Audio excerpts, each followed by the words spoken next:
Okay guys, ini adalah gyro ball. Ada anak panah dekat sini yang korang boleh ikut untuk kita buat macam ni.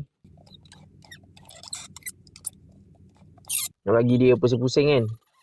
Okay, kita buat sampai dia dah rapat, boleh lepas.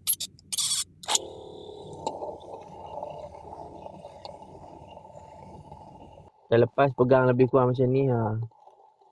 Inilah senaman dia, lebih kurang. Aku pun tengah belajar lagi ni, sekejap. Mana buat ni? Macam ni. Tak silap aku, dia boleh buat clockwise dengan anti-clockwise. Kalau nak tengok video yang lagi pro, korang boleh tengok video-video lain lah daripada coach-coach senaman tu sendiri. Tapi kan, korang tengah main benda ni, korang masa dia pusing ni, korang jangan letak jari korang tau, ataupun pegang ke apa. Sebab jari aku pun dah berdarah dah ni. Kalau korang berminat dapatkan, boleh dapatkan dekat link yang aku dah prepare untuk korang. Mantap.